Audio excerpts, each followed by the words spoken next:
In the vibrant chaos of Lagos, Naomi Abalad, a young woman with a tender heart, dares to dream of a brighter future.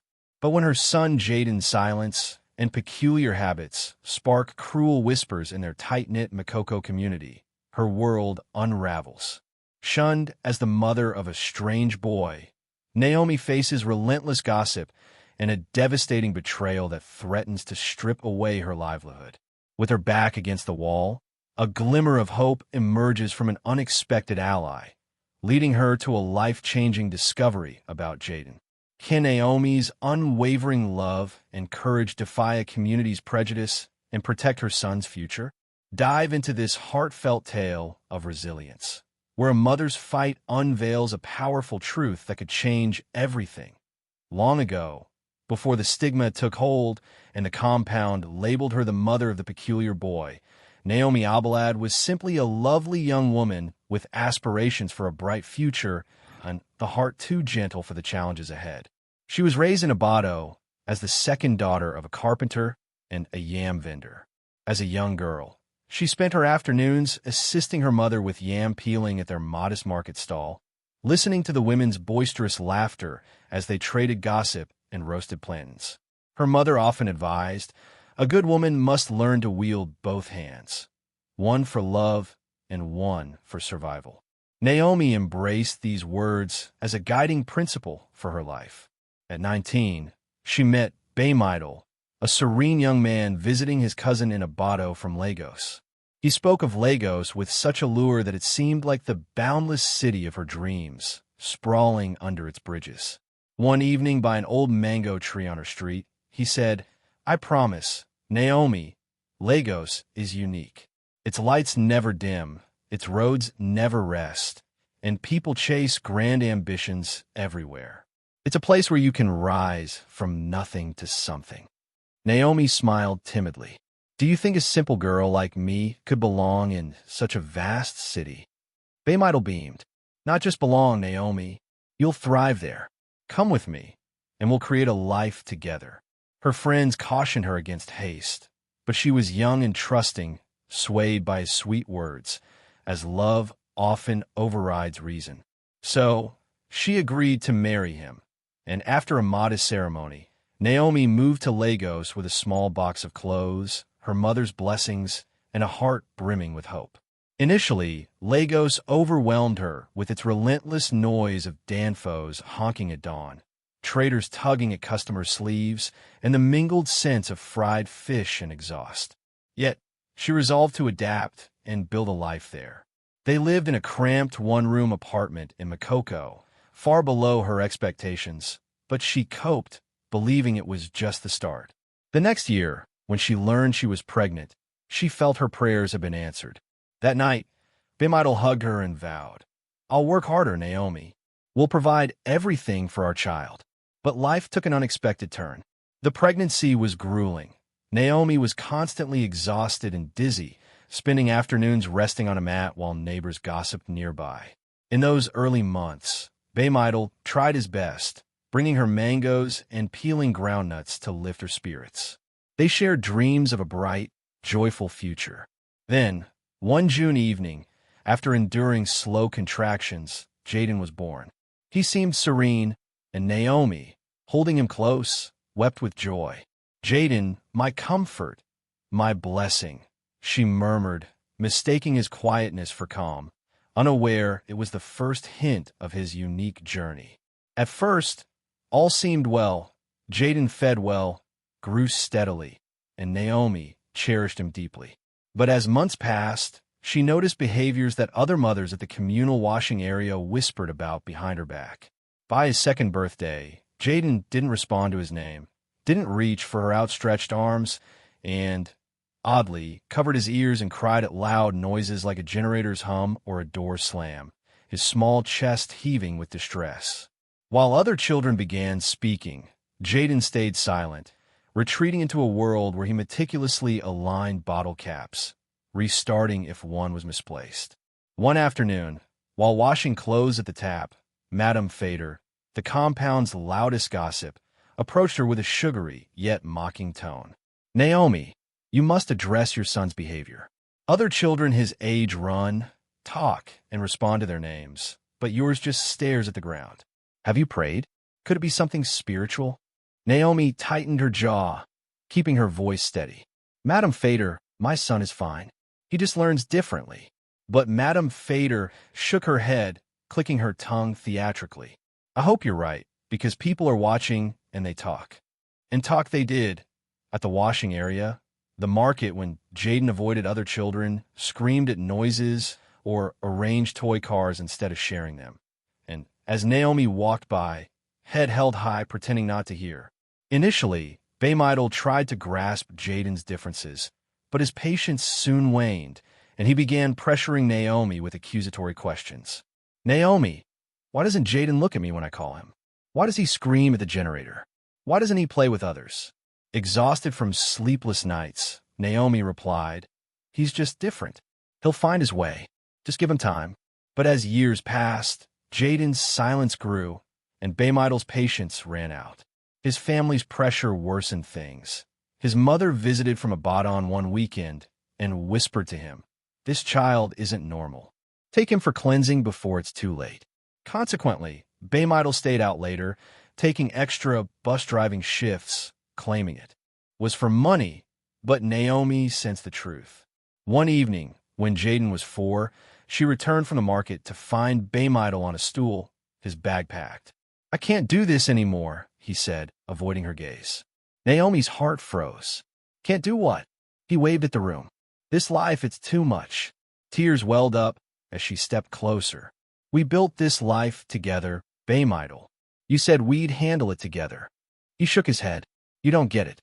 My friends are buying cars, building houses, while I slave away, and we have nothing. And Jaden, oh, Naomi, this boy, his voice faded.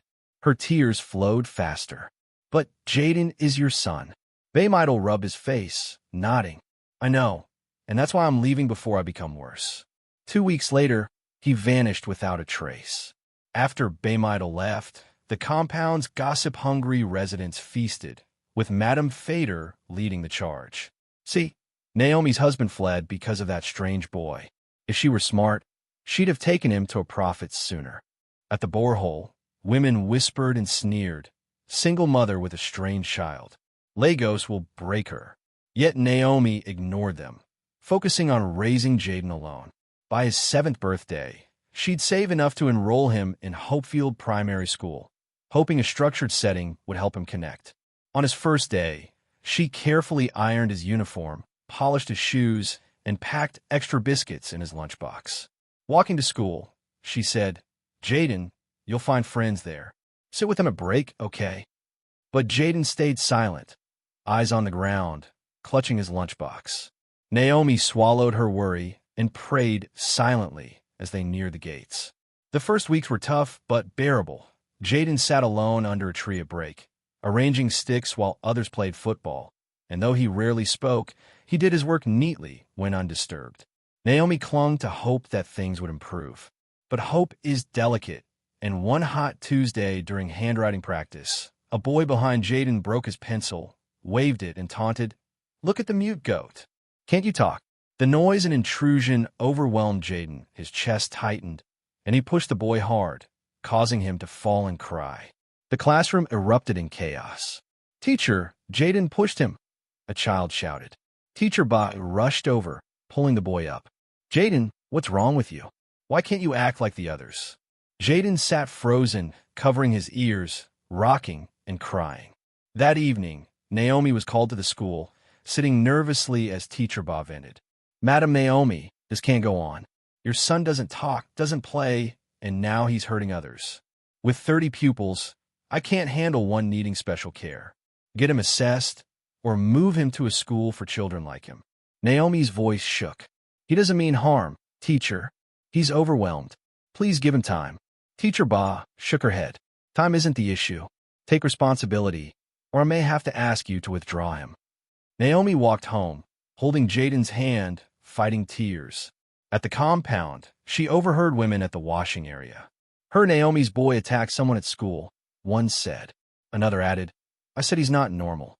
Madame Fader's laugh rang out. I told her to seek deliverance. Now the school will expel them.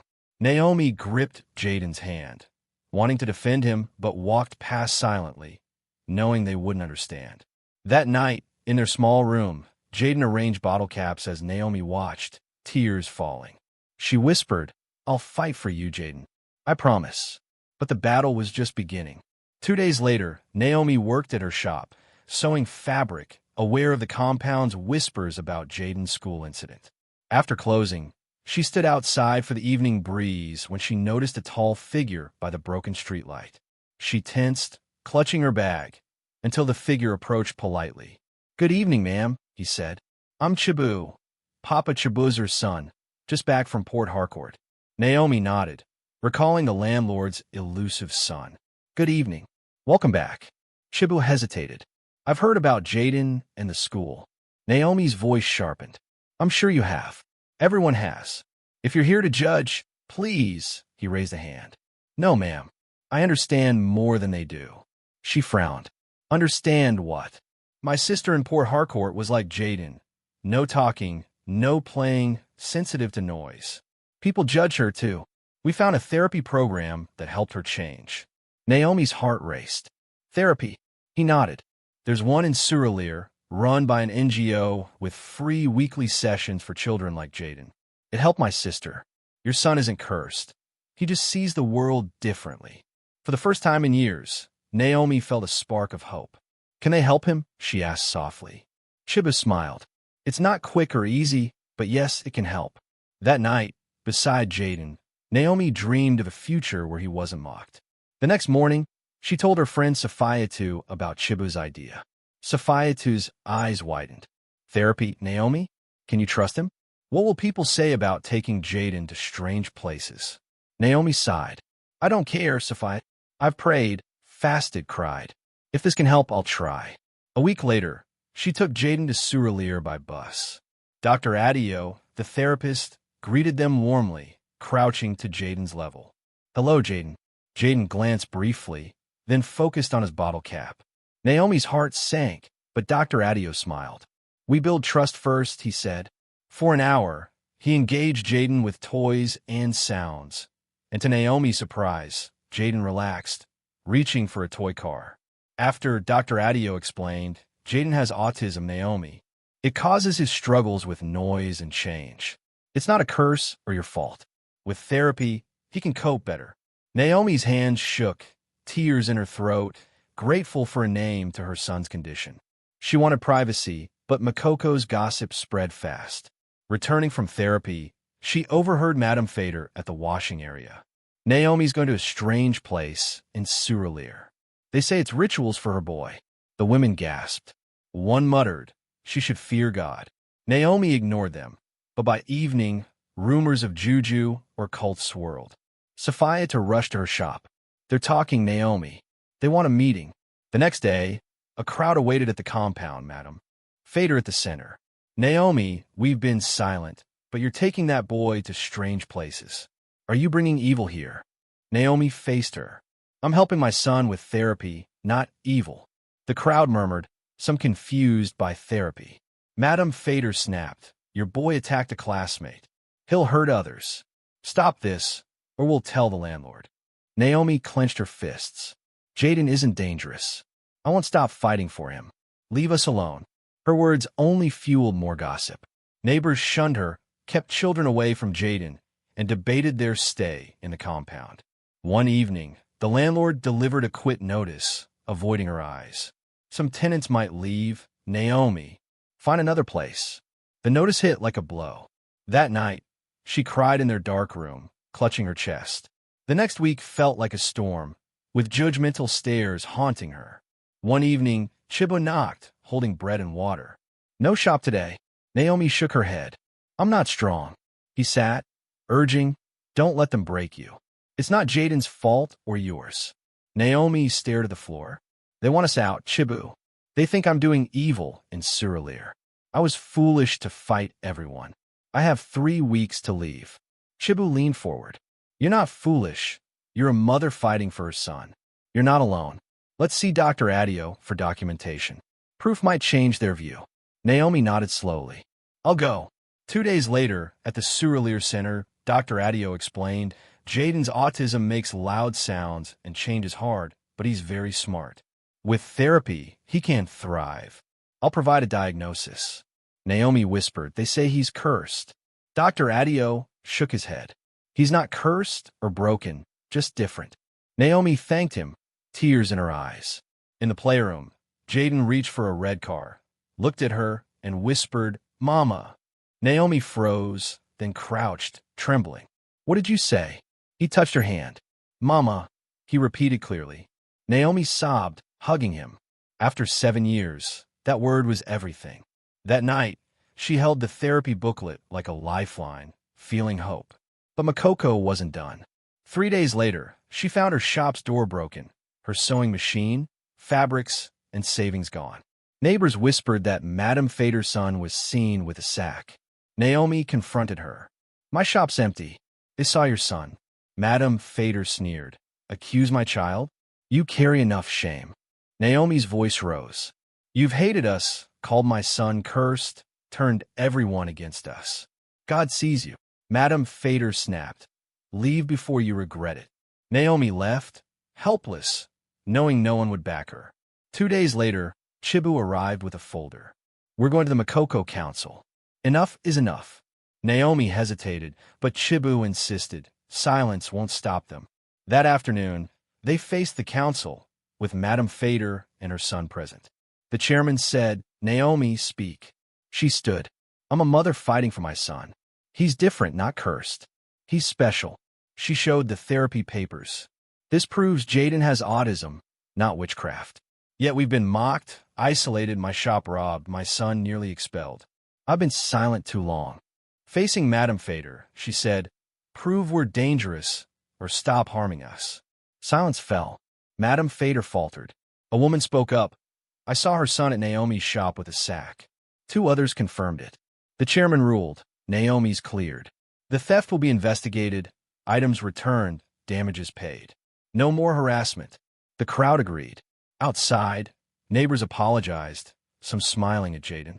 That evening, on the veranda, Jaden pointed at the sky. Blue, he whispered. Naomi gasped. What? He repeated, blue. Tears streaming, she hugged him, kissing his forehead. That small word was proof Jaden was finding his way.